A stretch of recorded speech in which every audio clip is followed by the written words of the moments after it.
Hello everyone, welcome to Agile Learnings, and in this video we're going to see how to create an XML file from data table using UiPath Studio. And before going to that, if you haven't subscribed to our channel, please consider subscribing for more videos. And if you like this video, please give it a like. If you have any other doubts, do mention them in the comment section below. So let us see how we can create an XML file from a data table, which can be from an Excel file or a CSV file. Then we will build a data table and then use that data table to create an XML file. So let me take a build data table activity instead of taking the Excel file. Now we need to build this data table. So let me change the column name, which will be a name, and it is a string, and this one should be the email. So we are going to take name and the email are the two columns, and this also is a string, so change that to string data type. And then now we need to give the names, which is Aditya and aditya@gmail.com. so this could be my Gmail, and here it should be and then @gmail.com. so these are my two rows that are present in this data table, and let me create an output data table for this, so which will be dt. And then so we created a data table here. Now take an assign activity. We're going to achieve this conversion of data table to XML by using invoke method activity by using the XML writer.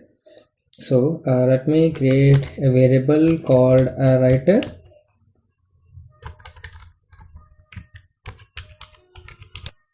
and then here search for XML writer class. Here you can see the XML writer class, and dot create, which will give you a method, create method, and you need to pass the input file path.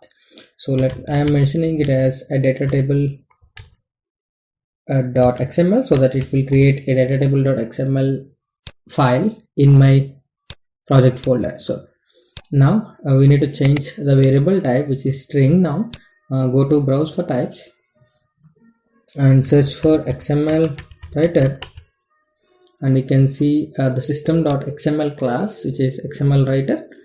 Select that and click on OK. Then you can able to see the error is gone now. Now whenever you usually build a XML document, you need to start the document, and then you need to start the root elements which are present, which actually contains the data. That is called the root element, and that is called the element. And then we need to end the element, and then end the document and close the XML file. So these are the first main 5 steps. So let us drag 5 invoke method activities to achieve this. So let me drag in 1, and second one, third one, fourth one, and 5. So we have dragged in 5 invoke method activities here. The first thing is we need to start the document. So here the target object will be writer, and then what is the method name? Here the method name would be write start document. So this is the start document here. So it will start the writing of the XML document, and this message box. So let me delete this, and this would be again the target object would be writer, and the method name would be, this time around we will start the element, writing the elements. So we started the XML document. Now we will start writing the element.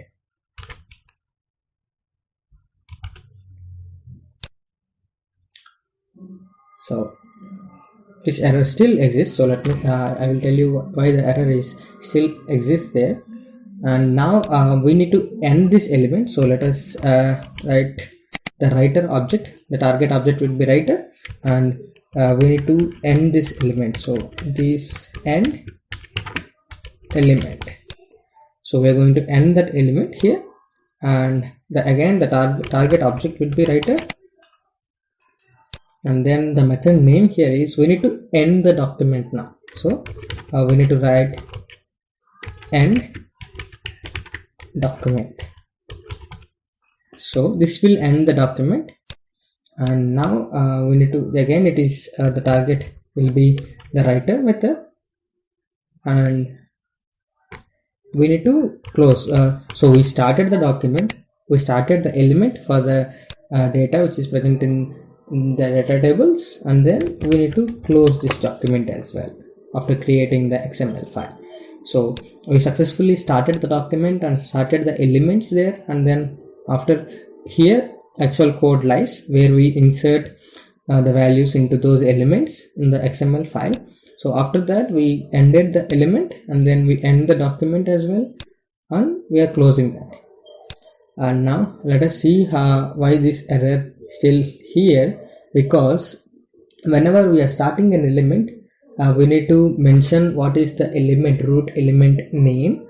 So we're going to provide that now, and click on parameters here and click on create argument, which will be an input argument of string.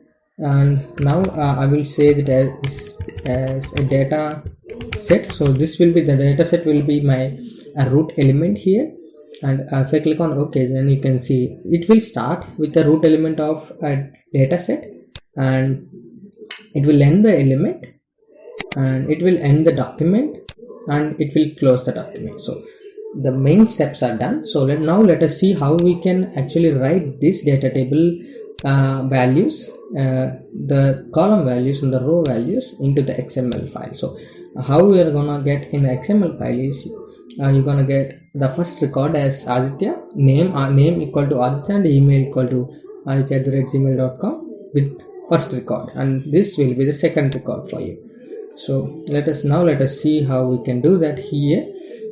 What we are going to do is we're going to iterate through those rows which are present in there to actually write this document. So for iterating that, we need a for each. It is not for each row, but for each of a row. So here what we need to mention is, now here we need to take the for each row. Okay, let me try again. For each row,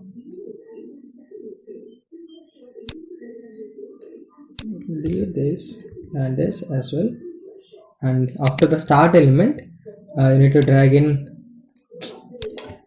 Okay, after the start element you need to drag in this, and for each row in DT,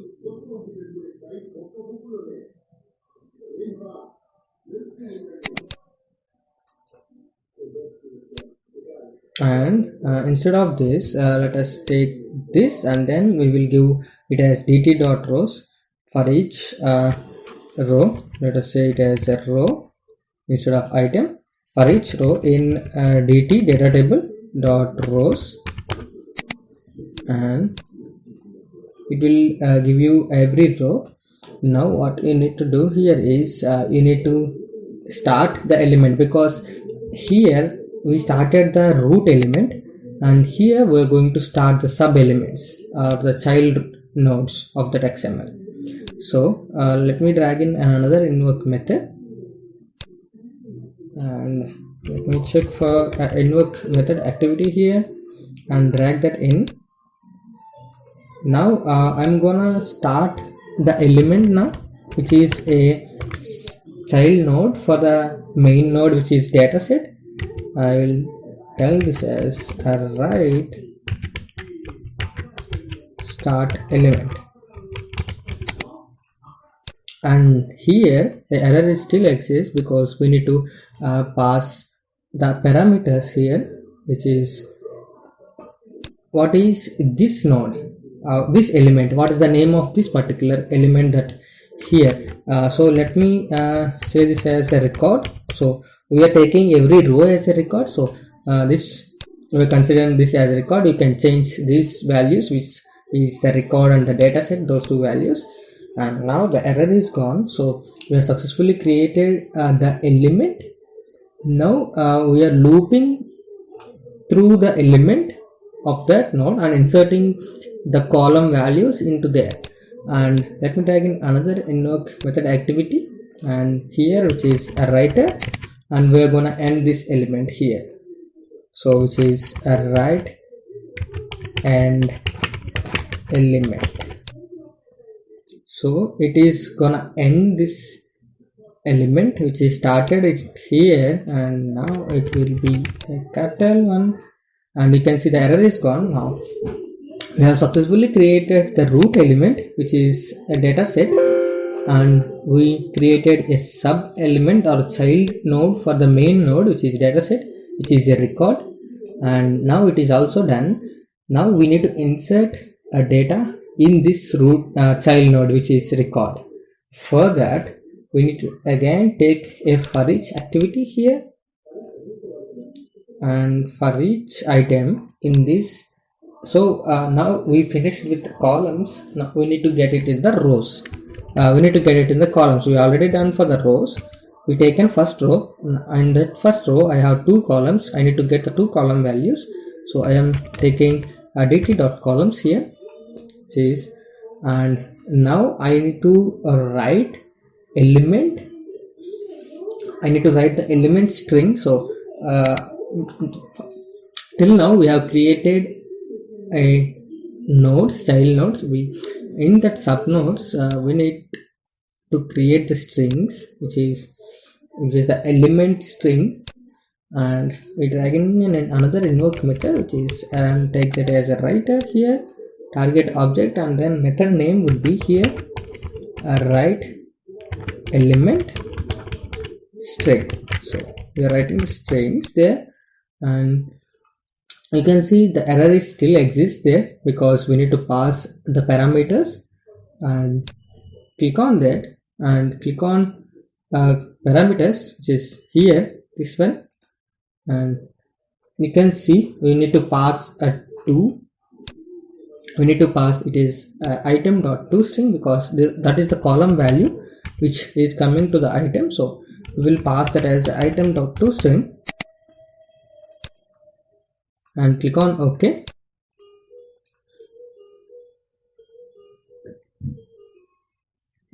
And the error still exists, so let us see what is the error. So it says the XML writer does not have a public instance method element string matching generic arguments.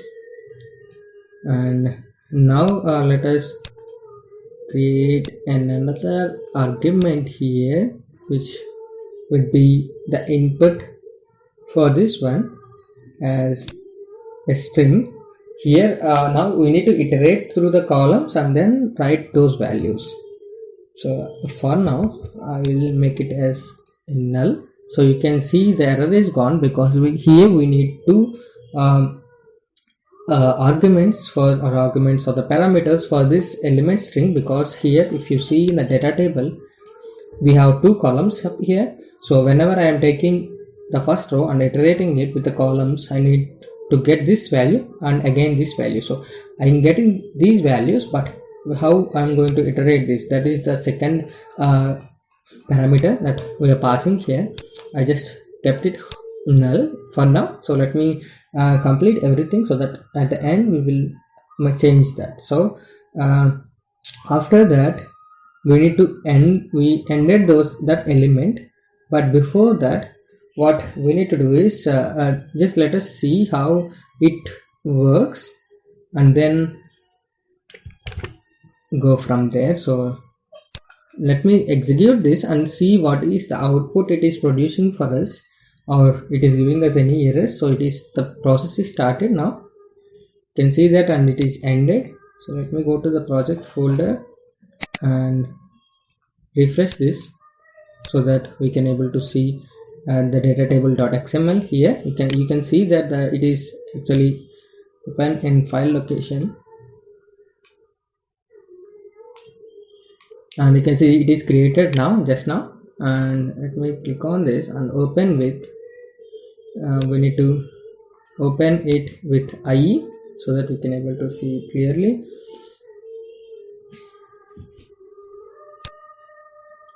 and you can see that we had a root node which is dataset here. This is the root node, and these are the sub nodes, which are we have only two sub nodes, or the two column values which are present on the two rows, which is a record. Every row is a record here, so we have only two rows on the two columns.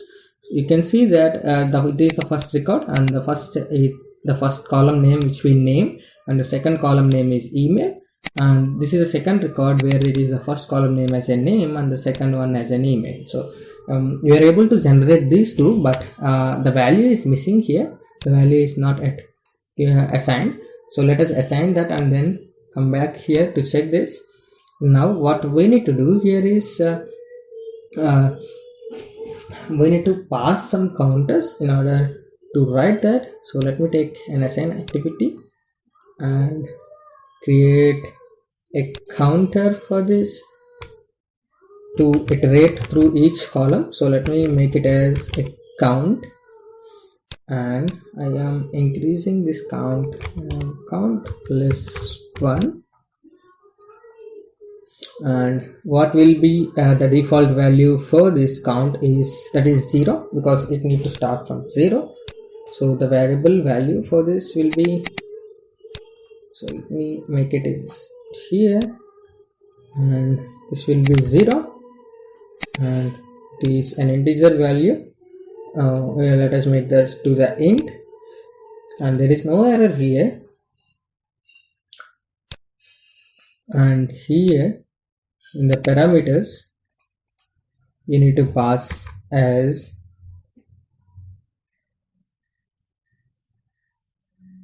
whatever the value that you are getting from count, we need to take that. So we will be selling row value of the count dot toString, but you can see there is an error here which says that when we are trying to get the value from the row, it's strictly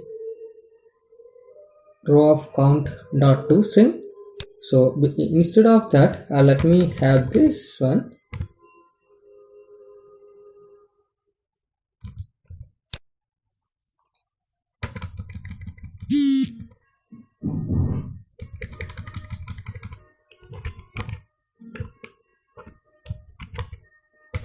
So it has taken the row dot toString. Let us verify that first, how it gonna produce the output, and later on we will actually assign these counter values to that.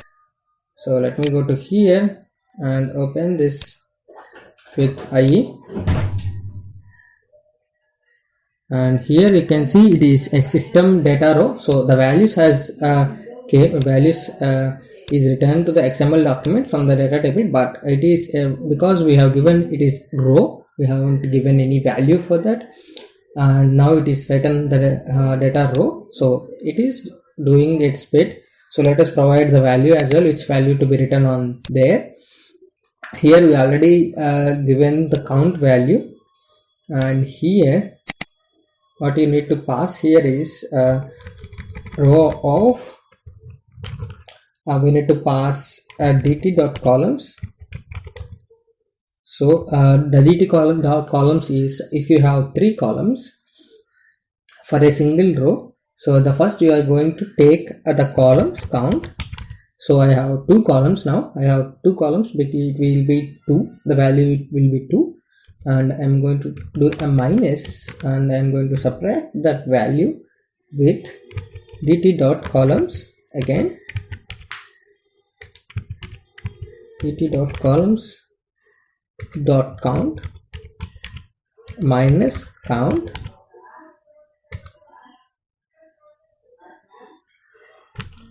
and I'm converting that to string, and still it is showing as the error. So let us verify that what is the error there, and this will be, so it is not allowing us to give the value, and because this may be because of the for each that we used here, the for each row that we are getting from dt.rows. So here the type argument is object. So let us change this to a data row. So go to browse for types and search for system dot data and data row.